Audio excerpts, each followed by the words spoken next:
पर्यटन मंत्री श्रीमती अनिता देवी जी, बिहार सरकार के मुख्य सचिव श्री अंजनी कुमार सिंह जी, बिहार सरकार के पूर्व मुख्य सचिव और 350वें प्रकाश उत्सव के लिए जो सब आयोजन किए जा रहे हैं और उसकी तैयारी की जा रही है सरकार की तरफ से, उसके समन्वय के लिए और उपयुक्त परामर्श देने के लिए जो कमेटी बनाई गई है उसके अध्यक्ष श्री GS कंग जी, हमारे DGP श्री BK ठाकुर जी, मंत्रिमंडल सचिवालय विभाग तथा सूचना एवं जनसंपर्क विभाग के प्रधान सचिव श्री ब्रजेश मल्होत्रा जी, पर्यटन विभाग की प्रधान सचिव श्रीमती हरजोत कौर जी, नगर विकास विभाग के प्रधान सचिव श्री चैतन्य प्रसाद जी, पटना प्रमंडल के आयुक्त श्री आनंद किशोर जी, यहाँ उपस्थित अन्य अधिकारीगण, पटना के जिलाधिकारी और वरीय पुलिस अधीक्षक, और आज के इस प्रेस कॉन्फ्रेंस में उपस्थित विदेश से, देश से और प्रदेश से उपस्थित सभी पत्रकार बंधुओं, छायाकार बंधुओं, आप सबको अभी पर्यटन विभाग के प्रधान सचिव श्रीमती हरजोत कौर ने आवश्यक जानकारी दी है, जो श्री गुरु गोविंद सिंह जी महाराज के 350वें जन्म दिवस के अवसर पर जो प्रकाश पर्व का आयोजन किया गया है, उसके संबंध में आपको उन्होंने भी जानकारी दी और मुझे बताया गया है कि इससे संबंधित प्रेस नोट भी जारी किया गया है। यह हम सब लोगों के लिए गौरव का विषय है। श्री गुरु गोविंद सिंह जी महाराज का जन्म इसी पटना की धरती पर हुआ था, इसलिए जिस इलाके में उनका जन्म हुआ उसको हम पटना साहिब के नाम से पुकारते हैं और जानते हैं। और वहां तख्त हरमंदिर साहब स्थापित है। 300 साल पूरा होने के बाद भी बड़ा आयोजन हुआ था और 350वें प्रकाश पर्व के अवसर पर भी बृहत आयोजन किया जा रहा है। और इसके लिए राज्य सरकार ने अपनी तरफ से तैयारी वर्षों पूर्व प्रारंभ कर दी थी। जहां तख्त हरमंदिर साहब अवस्थित है पटना साहिब में, वह बहुत ही एक कह सकते हैं कि आबादी के दृष्टिकोण से उसका घनत्व तो बहुत ज्यादा है और वहां के जो पथ हैं वो संकरे और तख्त हरमंदिर साहब बीच में अवस्थित है। इसलिए आवागमन की सुविधा को ध्यान में रखते हुए हम लोगों ने आज से 7 साल पहले ही योजना बनाई कि जो मुख्य सड़क है हमारा रूप अशोक राजपथ गांधी मैदान से होकर जो वहां जाते हैं, अकेले उससे काम नहीं चलेगा। जितनी बड़ी संख्या में श्रद्धालुओं के आने की संभावना है, इसलिए 7 वर्ष पूर्व ही हम लोगों ने ये मन बना लिया कि इसको पटना के बाईपास से सीधा कनेक्टिविटी देने के लिए जो मेन रेलवे लाइन है उसके ऊपर एक रोड ओवरब्रिज बनाना पड़ेगा।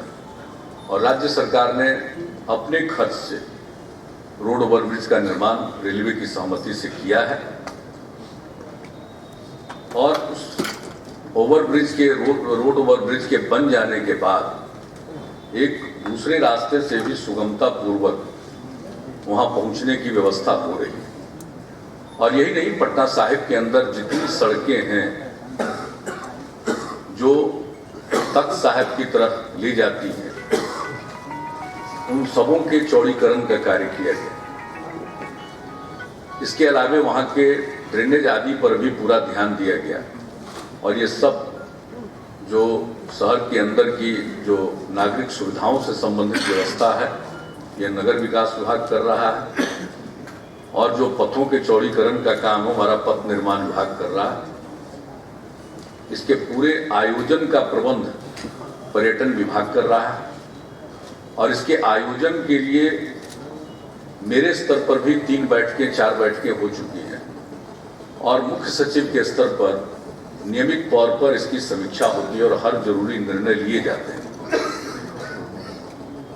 और नीचे जब ये आयोजन होगा तो हमारे पटना के कमिश्नर और पटना के डीएम और जो इस संबंधित पुलिस पदाधिकारी हैं, उनकी मुख्य जिम्मेवारी हो जाएगी इसलिए विभिन्न विभागों का और पटना के प्रशासन का, पुलिस प्रशासन का एक सक्रिय समन्वय कायम किया गया। और चूंकि यह एक धार्मिक उत्सव है, इस धार्मिक उत्सव के आयोजन में राज्य सरकार पूरे मनोयोग से लगी हुई है और हम चाहते हैं कि आयोजन भव्य हो, जो भी आए वो महसूस करें कि यहाँ की व्यवस्था ठीक है। इस दृष्टिकोण से सारी तैयारी की जा रही है, तो हम लोगों ने मुनासिब समझा और इसके लिए जो गुरुद्वारा प्रबंधक कमेटी है उनके साथ भी कई मीटिंगें हुई हैं। मुख्य सचिव के स्तर पर तो होती ही रही है, मेरे स्तर पर भी मीटिंग हुई है जिसमें उनकी उपस्थिति रही है। पंजाब के माननीय मुख्यमंत्री जी भी बीच में पधारे थे, आदरणीय बादल साहब। आज से कई माह पूर्व उनके साथ भी विस्तृत चर्चा हुई और इसके अलावा सिख समाज से जुड़े हुए अन्य महानुभाव जिनकी भी दिलचस्पी इस आयोजन में थी, उनका भी परामर्श लिया गया और उनके भी सुझाव हम लोगों ने सुने और सारे अधिकारियों ने उनके साथ भी बैठक की। यानी हर प्रकार से क्या किया जाना चाहिए, इसको बेहतरीन ढंग से आयोजित करने के लिए सब लोगों के सुझाव लिए गए और उसके बाद ये पूरी तैयारी की जा रही है। सरकार को जो करना है सरकार करेगी, लेकिन धार्मिक कार्यक्रम है, इसमें समन्वय की भी बहुत आवश्यकता होगी। इसलिए हम लोगों ने अपने पुराने मुख्य सचिव को याद किया, श्री GS कंग जी को। जब मैंने कार्यकाल संभाला था तो हमारे कार्यकाल के ये पहले मुख्य सचिव थे, तो इनके साथ भी काम करने का मुझको अनुभव, तो मैंने यह उचित समझा कि इनको आमंत्रित किया जाए और जब मुख्य सचिव नहीं भी हैं तो इनका बिहार आना जाना लगा रहता है। इनका प्रिय पर्व है छठ पर्व, उस अवसर पर तो आते ही रहते हैं। तो हमने इनसे आग्रह किया कि आप अब पटना में ही कैंप कीजिए और पूरे कोऑर्डिनेशन का काम आप देखिए और मुझे खुशी है कि वो पटना में कैंप कर चुके हैं और कल भी इन्होंने तख्त हरमंदिर साहिब का भी दर्शन किया और जाकर उन लोगों से भी बातचीत की, अधिकारियों से भी बातचीत की। तो मैं समझता हूं कि किसी तरह से कोऑर्डिनेशन की भी कोई कमी नहीं रहेगी। हमारे जिलाधिकारी, कमिश्नर, पुलिस पदाधिकारीगण सब लोग नियमित तौर पर देख रहे हैं हर एक काम की और हमारे जो विभागीय मंत्री हैं और विभाग के जो प्रधान सचिव और सचिव हैं वो सब अपने अपने कामों की मॉनिटरिंग कर रहे हैं, उसकी समीक्षा कर रहे हैं और समय के काफी पूर्व ये सारे काम हो जाएंगे, चाहे सड़क से संबंधित हो। और बिजली का आप तो जानते हैं यहाँ ओवरहेड वायर है जो प्रणाली है, तो हम लोगों ने यह भी इंतजाम किया है, ऊर्जा विभाग इस काम में पूरी तौर पर दिलचस्पी लेकर इस काम को कर रहा है कि किसी भी सूरत में ये जुलूस निकलेगा, लोग अपने जत्थों के साथ आएंगे तो कहीं से भी जो बिजली के तार ऊपर से जाते हैं कंडक्टर, उसके चलते कोई घटना न घटे, तो उसके लिए भी सारा इंतजाम किया जा रहा है। तो हर एक एंगल से, चाहे सड़कों के चौड़ीकरण का हो, विद्युत की व्यवस्था का हो, ड्रेनेज आदि का हो, ये सब काम किया जा रहा है। इसके अलावा सबों की सहमति से यहाँ गांधी मैदान में और 300वें प्रकाश पर्व का भी आयोजन गांधी मैदान में किया गया था। तो काफी विचार विमर्श के बाद गांधी मैदान में भी यह निर्णय हुआ कि प्रकाश पर्व का एक बड़ा आयोजन वहां भी लगातार होता रहेगा और उसके लिए 20,000 लोग बैठ पाए उस धार्मिक आयोजन में उसकी व्यवस्था भी की जा रही है। उसके अलावा उनके ठहरने, भोजन आदि की व्यवस्था की जा रही है। और जो भी सिख समाज के लोग आएंगे उन सब लोगों को कोई कठिनाई नहीं हो, इसके लिए इसके अलावे हम लोगों ने बाईपास की तरफ एक और टेंटेड सिटी बनाने का फैसला किया और वहाँ पर जो भी वाहन आएंगे उनके रुकने का भी इंतजाम किया जाए, तो वह भी किया जाएगा। और तीसरा है जो कंगन घाट है, उसकी तरफ भी हम लोगों की पूरी दृष्टि है। आप जानते हो गंगा तट पर अवस्थित है और गंगा नदी में इस बार कैसी बाढ़ आई आप सब लोगों को मालूम होगा। जो बाहर के भी पत्रकार हैं, ऐसी बाढ़ आई कि इसकी चर्चा तो देश में भी और देश के बाहर भी हो गई। तो उसके चलते जो पूरा का पूरा इलाका है वो जलमग्न हो जाता है।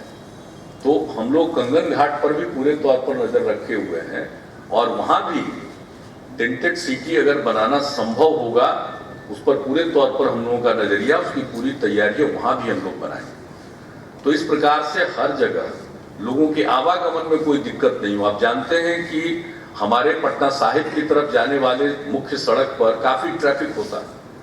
तो इस बात को ध्यान में रखते हुए भी और जो हम लोगों की अपनी श्रद्धा है उन सब चीजों को ध्यान में रखते हुए भी सारी तैयारी की जा रही है। तो मैं समझता हूं कि जो भी श्रद्धालु आएंगे तख्त हरमंदिर साहब में 350वें प्रकाश पर्व में उनको कोई कठिनाई नहीं हो, इसको इंश्योर करने के लिए हम सब लोग प्रयत्नशील हैं। और मुझे पूरा विश्वास है कि जो कुछ भी एक माइन्यूट डिटेल से लेकर ऊपर के लेवल पर जो कुछ भी किया जा सकता है, मैक्रो लेवल पर, माइक्रो से लेकर मैक्रो लेवल तक एक एक चीज को ध्यान में रखते हुए सारी योजना बनाई गई है और उस पर तेजी से अमल हो रहा है। और फिर जब लोग आएंगे तो उनको कोई असुविधा न हो। लोगों को आने जाने का, जिसको कहते हैं, आप कह सकते हैं कि जो क्राउड होता है उसका मैनेजमेंट प्रॉपर होना चाहिए। तो उसके लिए भी हम लोग सब इंतजाम कर रहे हैं और गुरुद्वारा प्रबंधक कमेटी को भी पूरा सहयोग दे रहे हैं। हमारे अधिकारी भी अंदर जाकर देख रहे हैं। अंदर का आयोजन तो उनका आयोजन है, लेकिन उसमें भी हम लोग सहयोग कर रहे हैं कि जो श्रद्धालु आते हैं, एक तरफ से आ रहे हैं, दूसरी तरफ से निकले, किसी भी तरह का आपस में लोग एक दूसरे के एक ही रास्ते में अगर दोनों तरफ के लोग आ जाएंगे तो वहां एक क्राउडिंग हो जाएगी। तो उन सब चीजों से, और इसके लिए जीएस कंग साहब ने भी कल पूरी चर्चा की है। हमारे सारे अधिकारी इस बात पर प्रयत्नशील हैं। गुरुद्वारा प्रबंधक कमेटी को उनके अंदर के में जो लोग होंगे उनको ठीक ढंग से व्यवस्थित करने के लिए भी पूरा सहयोग दे रहे हैं। और बाहर का जितना इंतजाम, इंफ्रास्ट्रक्चर से लेकर के बाकी जो हमने बताया आपको कि टेंटेड सिटी का निर्माण, जहां बिजली, पानी, हर प्रकार का इंतजाम होगा, तो उसके लिए जो व्यवस्था की जा रही है पूर्णतः राज्य सरकार के द्वारा की जा रही है। हम लोगों के लिए गौरव की बात है, जैसा कि मैंने प्रारंभ में भी कहा कि गुरु गोविंद सिंह जी महाराज का ये जन्म स्थान है और उन्होंने खालसा पंथ की स्थापना की। 10वें और अंतिम गुरु हैं सिख समाज के। तो वैसी स्थिति में इस अवसर पर जो लाखों की संख्या में श्रद्धालु आएंगे उनको किसी तरह का कष्ट नहीं हो, इसको राज्य सरकार ने अपना दायित्व समझा है। हम इसे अपनी ड्यूटी मानते हैं। उस ड्यूटी को समझते हुए हम लोगों ने सारे इंतजाम बेहतरीन करने की कोशिश की है। आज आप लोग आए हैं बाहर से भी, तो अनेक चीजें, और इसके अलावे आप सबको मालूम है कि एक समझ लीजिए कि कर्टेन रेजर की तरह, क्योंकि ये कार्यक्रम आयोजन तो मुख्यतः शुरू हो जाएगा 30 दिसंबर, इस साल के 30 दिसंबर को, और 10 जनवरी तक चलेगा। लेकिन बीच का 3-4 दिन तो सबसे ज्यादा रहेगा, क्योंकि इस साल 5 जनवरी को पड़ रहा है जो मुख्य प्रकाश पर्व है। तो इस दृष्टिकोण से उसके पहले और आगे भी हम लोगों का पूरा इसका आयोजन होगा। और उसमें एक बड़ा आयोजन है, इसलिए हम लोगों ने ये मुनासिब समझा कि पटना में एक अंतर्राष्ट्रीय सिख कॉन्क्लेव का आयोजन किया जाए, और उसका आयोजन किया गया है। इसमें अनेक लोगों ने अपनी सहमति भी भेज दी है। अनेक संत आ रहे हैं, धार्मिक पुरुष आ रहे हैं, इसके अलावा राजनेतागण भी आ रहे हैं। समाज के विभिन्न क्षेत्रों में, चाहे वो उद्योग या व्यापार जगत के हों या खेल जगत के हों या संगीत और संस्कृति की दुनिया के हों, सभी क्षेत्र के लोगों को आमंत्रित किया गया है। और ये उम्मीद की जा रही है कि संभवतः 150 से लेकर 200 तक लोग बाहर के प्रतिनिधि आएंगे, जिसमें हमारे कनाडा से लेकर हर अनेक देशों के, मुख्यतः ये अमेरिका के हैं, कनाडा के हैं, यूनाइटेड किंगडम के हैं, न्यूजीलैंड के हैं, म्यांमार के हैं, मलेशिया के हैं, जिनकी सहमति प्राप्त हुई वो सब आ रहे हैं। और वो 3 दिवस का कार्यक्रम है, 22 से लेकर के 24 तक। कल यहीं पर उसका उद्घाटन कार्यक्रम होगा। इसके बाद कई पैनल डिस्कशंस होंगे और उस पैनल डिस्कशंस के विषय हैं Shri Guru Gobind Singh ji, a spiritual saviour and crusader of lights, एक विषय यह होगा। दूसरा विषय होगा Shri Guru Gobind Singh ji, a poet par excellence. तीसरा होगा Sikhism, a faith of love and humanity.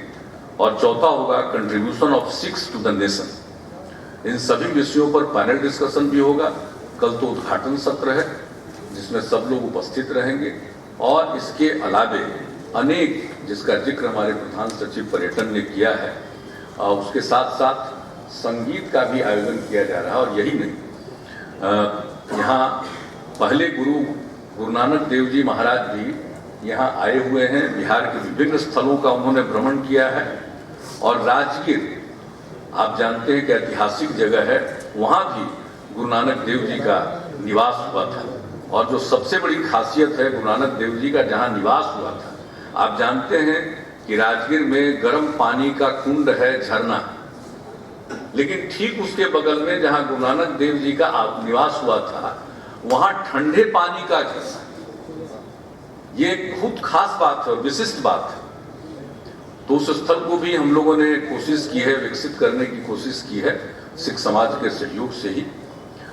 तो जो लोग भी यहाँ आएंगे, हम लोगों की कोशिश होगी कि सब लोग जाकर उस स्थल का भी दर्शन करें, और अनेक स्थल का, और पटना में, पटना साहिब में जो स्थल है उसका तो दर्शन करेंगे। तख्त हरमंदिर साहब जाएंगे और अन्य जगहों पर जहाँ भी से संबंध है गुरु गोविंद सिंह जी का, ये महाराज का, तो उन जगहों पर तो जाएंगे भी। राजगीर भी उनको ले जाया जाएगा, और राजगीर में भी आयोजन होगा। आखिरी दिन एक भव्य संगीत का भी आयोजन होगा। तो इस प्रकार से 3 दिनों का जो अंतर्राष्ट्रीय कॉन्क्लेव है, समागम है, यह भी भव्य ढंग से आयोजित करने का विचार है। और मैं उन तमाम लोगों को धन्यवाद देता हूं कि जिन्होंने अंतर्राष्ट्रीय सिख समागम में आने की अपनी सहमति प्रदान की। अनेक लोगों से हमारी भी बातचीत हुई है, सब लोग पधारेंगे, और जितने लोग पधारेंगे उसके बारे में आपको जानकारी आज शाम तक जरूर पर्यटन विभाग देने की कोशिश करेगा। अंतिम रूप से उनके ट्रैवल प्लान का अंतिम रूप से वेरीफाई करके उसके बारे में भी आप सबको जानकारी दी जाएगी। और सचमुच आप देखेंगे वह एक बहुत ही भव्य आयोजन होगा। और शायद बिहार में तो पहली बार हो रहा है, जैसा कि बताया जा रहा है कि इस तरह का अंतर्राष्ट्रीय सम्मेलन शायद पहले आयोजित नहीं किया गया, और यह सम्मेलन राज्य सरकार के द्वारा आयोजित किया जा रहा है। तो उसका जो एक उन्होंने गुरु गोविंद सिंह जी ने, महाराज ने जो दिया, समाज में प्रेम का, भाईचारे का, सद्भाव का, सहिष्णुता का जो संदेश दिया है अपने वाणी से और अपने कर्म से, वो जो सहिष्णुता का संदेश दिया है वही मूल संदेश है। और मैं समझता हूं कि आज के वातावरण में वह सबसे मौजूद और महत्वपूर्ण बात है कि समाज में सहिष्णुता का वातावरण, विभिन्न धर्म मजहब के मानने वाले लोग हैं, हमारे यहाँ विविधताएं हैं, इन विविधताओं में ही हमारी एकता है और वही हमारी ताकत है। और जो सहिष्णुता का वातावरण बना रहे समाज में, तो देश बहुत आगे तरक्की करेगा। और सिख समाज का जो कंट्रीब्यूशन है, 2% की आबादी है देश की कुल आबादी का, लेकिन सेना में तो मेरे हिसाब से 20% से भी ज्यादा। तो और जिस प्रकार से देश की रक्षा में, देश की प्रगति में जो योगदान है, इसको भुलाया नहीं जा सकता।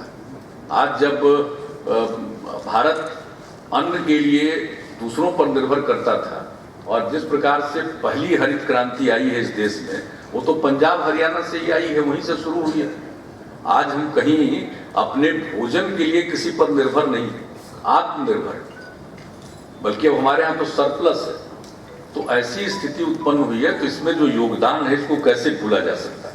तो अंतर्राष्ट्रीय सम्मेलन का आयोजन किया गया, एक वातावरण बने, और जो वातावरण बनेगा और फिर राज्य सरकार की तरफ से पर्यटन विभाग उसका आयोजन कर रहा है, सभी जगहों पर जाएंगे, दिल्ली भी जाएंगे, जम्मू भी जाएंगे, पंजाब में भी जाएंगे, महाराष्ट्र में भी जाएंगे, अनेक जगहों पर जाएंगे और सब लोगों को आमंत्रित करेंगे कि आइए 350वें प्रकाश पर्व में शामिल हुई, और जो तैयारी की जा रही है। और बिहार के अंदर, भले ही हमारे यहाँ बिहार में सिख समाज की आबादी कम हो, लेकिन उसका मतलब वह नहीं है, पूरा बिहार इसमें शामिल है, चाहे वो किसी भी धर्म को मानने वाले। और इसलिए गुरु गोविंद सिंह जी महाराज के बारे में आपने देखा, एक डॉक्यूमेंट्री फिल्म भी बनाया गया है और उनके जीवन से संबंधित बहुत सारी बातें बताई जा रही हैं, ताकि हमारी नई पीढ़ी को पूरे तौर पर ये जानकारी मिल सके, इसका ज्ञान प्राप्त हो सके। इसलिए पूरे बिहार में भी हम लोग विशेष अभियान चला रहे हैं, और जब प्रकाश पर्व होगा तो आप देखेंगे उस अवसर पर पूरे पटना को देखेंगे और बिहार के वातावरण को देखेंगे। वह एक उसी प्रकाश पर्वमय हो जाएगा, ऐसा वातावरण बनाने का विचार है, और सब लोगों का सहयोग है, और उस समय किसी को असुविधा नहीं हो, और सब लोग, बाहर से आने वाले को असुविधा न हो, और हमारे यहाँ के निवासी भी इस महाप्रकाश पर्व में शामिल हो सके। इसलिए हम लोगों ने उस समय जो पीक 3 दिन का है, उसमें 3 दिन के बिल्कुल राजकीय अवकाश की घोषणा हम लोग करने जा रहे हैं कि 3 दिन की पूरी छुट्टी रहेगी, ताकि सब लोग उसमें भाग ले सकें, और जो हमारे आने वाले लोग हैं उनको किसी भी प्रकार का कष्ट नहीं। तो हर तरह से कोशिश की जा रही है, तो इसकी जानकारी आपको देना हम लोगों ने मुनासिब समझा। कई जो सिख समाज के महत्वपूर्ण लोग आए, उन लोगों ने यह सुझाव दिया कि एक बार ये जो आप लोग कर रहे हैं अंतर्राष्ट्रीय कॉन्क्लेव, उसके पहले या उन्हीं दिनों आप एक सिख समाज से संबंधित जो इंटरनेशनल मीडिया है, वैसे तमाम लोगों को बुलाइए और उस अवसर पर प्रेस कॉन्फ्रेंस करके भी अपनी तैयारी के बारे में पूरी जानकारी दीजिए। तो मैं आपका स्वागत करता हूं और ये कहता हूं कि बिहार सरकार इसे अपना दायित्व मानती है, और अपनी तरफ से सारे आयोजन, जो तख्त हरमंदिर साहब के अंदर का आयोजन है उसको छोड़कर जितने भी आयोजन हैं वो राज्य सरकार अपनी तरफ से कर रही है, और सब लोगों का सहयोग प्राप्त कर रही है। जो भी उसमें सहयोग देना चाहेंगे उनका स्वागत है, और किसी भी तरह से किन्हीं को, मैं पुनः इस बात को दोहरा रहा हूं कि कोई कठिनाई न हो, इसके लिए हम सब लोग संकल्पित हैं। तो इन्हीं शब्दों के साथ जो बेसिक इसके संबंध में जानकारी है और डिटेल्स है, सब कुछ प्रेस रिलीज के माध्यम से भी आपको दिया गया है। लेकिन अगर आपके मन में इससे संबंधित कोई और जिज्ञासा हो तो आप उसके बारे में पूछ सकते हैं, और जो स्थानीय प्रेस के लोग हैं उनसे विनम्र प्रार्थना है कि यह विशिष्ट प्रेस कॉन्फ्रेंस है, ऐसा न हो कि आप यहाँ के किसी स्थानीय मुद्दे पर कोई सवाल पूछने लगे। तो आज माफ कीजिएगा, आज जो भी पूछना हो वो ये प्रकाश पर्व से संबंधित थी, आप पूछें। धन्यवाद।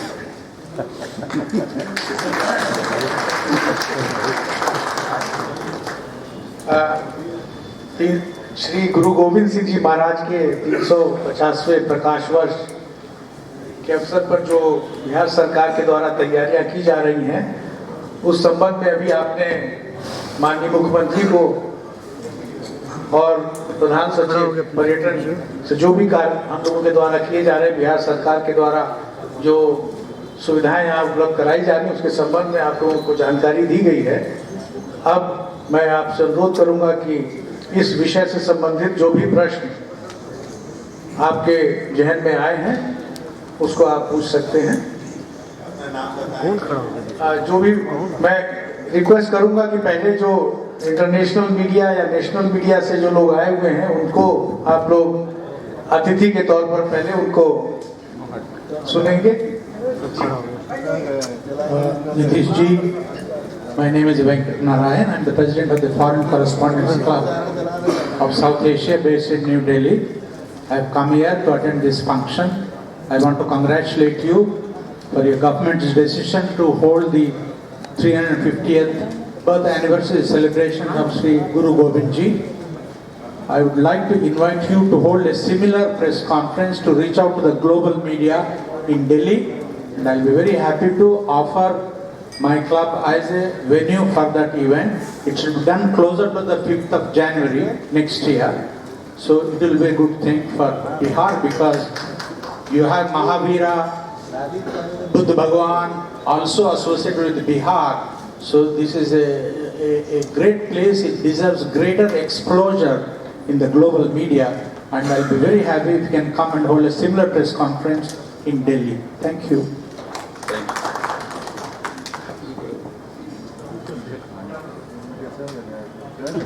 Good afternoon, sir. I'm from 6 Channel UK.